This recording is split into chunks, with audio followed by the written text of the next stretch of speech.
Okay, we're continuing with the Holy Grail of Wisdom quotes by me, Pete Rogers, going in alphabetical order. And some of these people, like George Martin, are not actually in the book. The book's about 700, 800 pages long. I've got 5,000 pages of quotes, so there's a lot more on these videos than there is in the book. Christopher Marlowe, the playwright from 1564 to 1593, around Shakespeare's time, he said, "Whoever loved that loved not at first sight." I think that's more true for men than women. We're either attracted or we're not. We know that instantaneously. Versus for a woman, they're a lot more sophisticated about choosing a man. Can he provide for me? Can he help me get a job? Can he help me in school?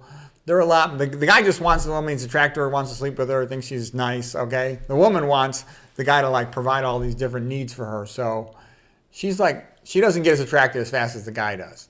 Okay, Christopher Marlowe continues about Helen of Troy. "Was this the face that launched 1,000 ships and burnt the topless towers of Ilium?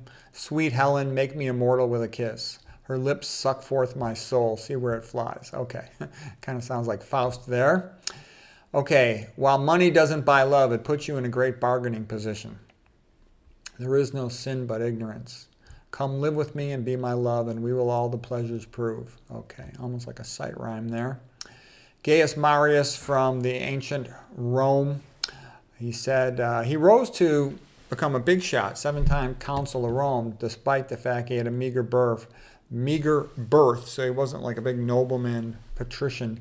They would call him a novo homo, meaning the new man, the first guy in the family to rise up to such prominence.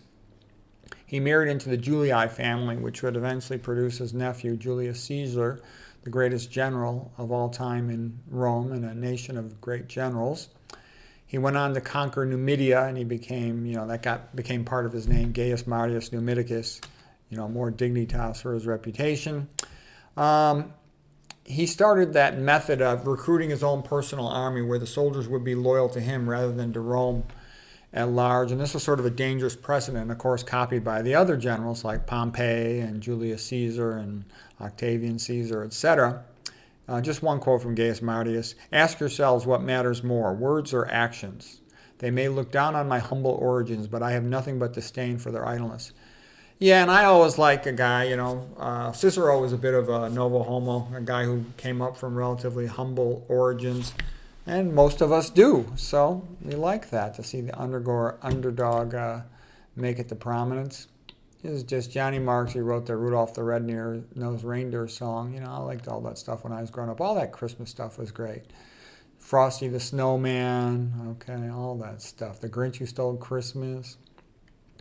Okay, Don Marquis, he said, "Writing a book of poetry is like dropping a rose petal down the Grand Canyon and waiting for an echo."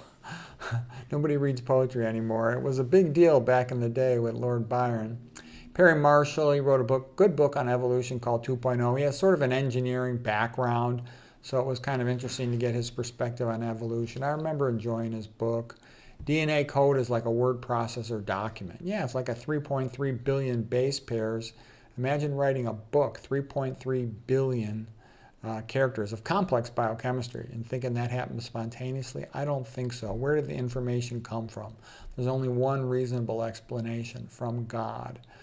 Okay, Perry Marshall, he says, "Accusing a homeschool kid of missing out on socialization is like accusing a work-at-home entrepreneur of missing out on corporate politics." Okay, next, John Marshall, the big famous lawyer and judge. "The power to tax is the power to destroy. To listen well is as powerful a means of communication and influence as to talk well." Okay. Next, George R.R. Martin. I think it's like Raymond Richard. He's the guy who wrote the sci-fi, or call it fantasy novel, Song of Ice and Fire, that was made into the big TV show Game of Thrones. Somebody's called him the American Tolkien. He says, "A dog will die for you and never lie to you." In real life, the hardest part of the battle between good and evil is determining which is which. The man who never reads lives only one life. The reader lives 1,000 before he dies. When you tear out a man's tongue, you are not proving him a liar. You are only telling the world that you fear what he might say. Yeah, the reason why truth tellers get censored is because the liars don't want the truth getting out there. Okay, the reason people are shadow banned and censors is because they're telling the truth most of the time. That's why. Low-fat vegan diet's not very popular with corporations. A lion does not concern himself with the opinion of the sheep. Good writing is when a writer shares the emotional truth of their own experience. The ability to convey emotional truth is part of good writing. Yeah, crappy writing is monotone. It's like AI. But real writing, when somebody's indignant and pissed off about something, that's more entertaining, like they're talking to a friend, like they're talking to their family. Truth is what makes the characters come alive. Writing is a series of rolling the dice. You could write something great. It doesn't mean it'll get any attention. The real question is, can you market it? That's the big difficult thing. It's hard enough to be a good writer. It's even harder still to be a good marketer of good writing. Not a good career for people who want security to be a writer. Never argue with bad reviews. You can get 100 good ones and not care, and then one bad one sticks in your craw and annoys you.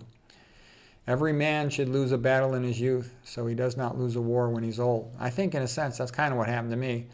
I was so pissed off about getting injured as a wrestler and having that really essentially ruin my career, and I didn't handle it as well as I should. But it made me so motivated for school. I'm like, man, I screwed up my wrestling career. I don't want to screw up my academic career. I will study until I drop out of my desk. I'll do whatever it takes to become a better student. And that helped me in school. Didn't help me in my social life, but it helped me in school. Anyways, that's all I got for today on quotes. Hope you found that helpful.